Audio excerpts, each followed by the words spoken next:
It is Monday morning, and we're glad you're here for Local Lifestyles. I'm Angie Humphrey. I'm Ron Roach. Did you have a busy weekend? You know what? I really had a kind of a chill weekend, though I did walk on Saturday, but we sort of cleared our calendar. You know, there's nothing wrong with that. I kind of enjoyed it. You need weekends like that because as much as you do, I don't. Yeah. my whole goal is I need to be a little bit more productive, I think, on weekends. But you really, you do so many things. You're right. Sometimes you just got to dial it back. It was nice to dial it back, so we had a good weekend at home. Glad to hear. You and George? Lovely. And Saturday was great for walking. The breeze was great.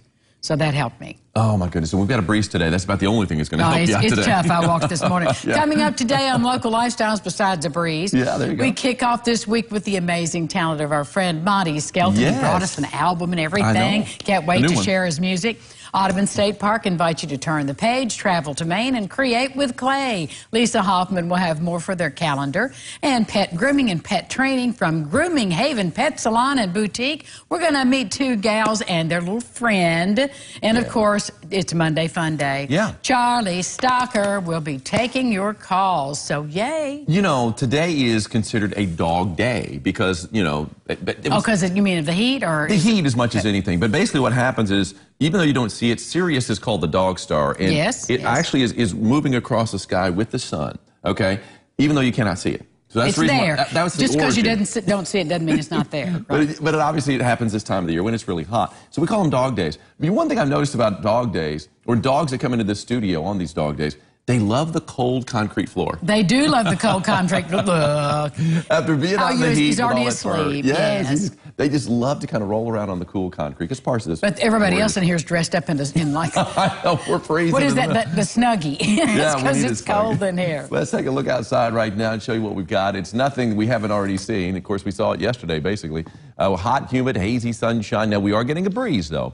And that does help us out a little bit. That's our Fence Pros camera there at Deaconess Gateway. And, of course, we transition now. You can see that's Baptist Health in Madisonville. Look how steamy it looks there. It does look steamy. You're right. You know, the Chamber of Commerce in Madisonville is not going to use that shot for any of their postcards. No, they won't be. They won't be celebrating that. It is already 89 degrees, and it's not even noontime. With a 72-degree dew point, as you well know. As I know. It's way up there. It's very humid out there. It is very humid. It was, as I said, humid this morning. Oh, my at goodness. 5:15. Yeah, still there's pretty no close. these times, and tomorrow morning would be the same way. Even at 5, 6 o'clock in the morning, it really is not a break because of that humidity. It's so bad. Yes, and the I low know. was like in the 70s. It wasn't even all that low, you know. Yeah, it was. It's a far cry from those 50s, those mid-50s we had last week. I long for them to come back, and they surely will. Well, they will. At some point. You ready for the dish on this Monday? You know I am. Let's do it. Bring it. Roll that dish.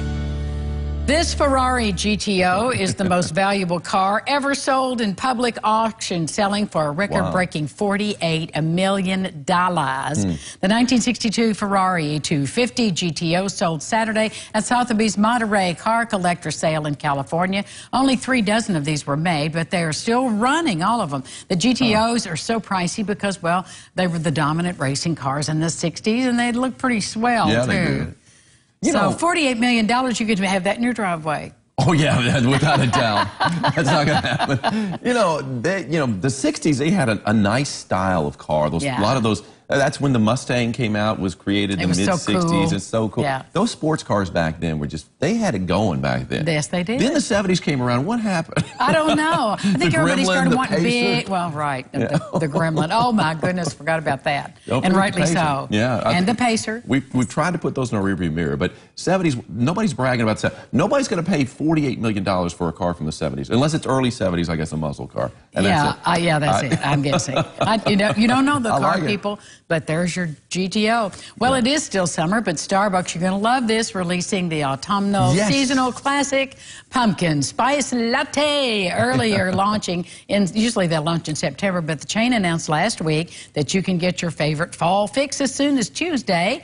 This is the 15th year for the fan favorite. The decision to launch pumpkin spice lattes early could be Starbucks' attempt to boost its reputation. The coffee chain took a big hit after 2 black men were arrested at a Philadelphia location in April. As a result, Starbucks locations held anti-bias training for all its employees, which I applaud. Good job. I applaud too, and I applauded it back then. I'll keep applauding it. Now, here's the thing.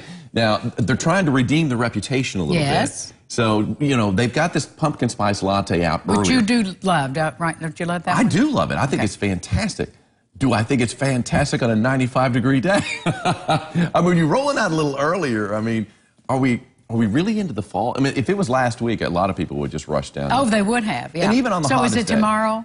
Have you already had a preview? I have not had it yet. Okay. Remember that one year that I was actually the first person in Evansville to drink a pumpkin spice latte? I was so proud to know you. I was so proud to know you. You were so special. I'm not so proud anymore. But you know, the thing is that I really will. It's usually the first week I'll give it a try. So sometime later this week, I will head down to Starbucks. And well, it's nice and cool in there, so drink it in there.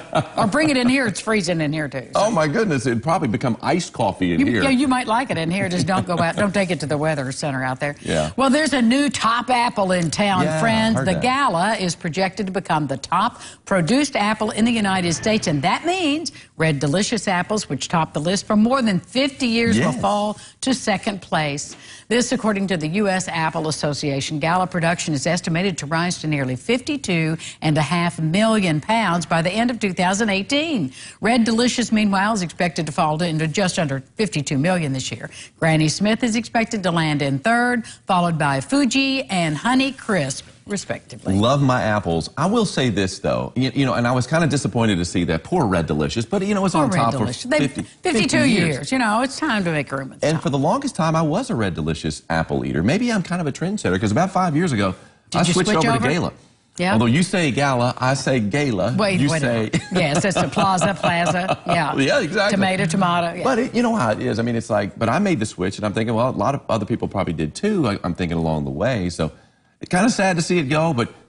Who knows what next year will bring? The Red Delicious may be back. It might make it come back for another 50 years. It could be back for another 50 years. It could be like the dominant apple. Who knows? Well, I'll tell you what. Talk about dominant. Great stuff coming up just in a few minutes. So stick around. Go get yourself a pumpkin spice latte because Monty Skelton is going to rock the universe.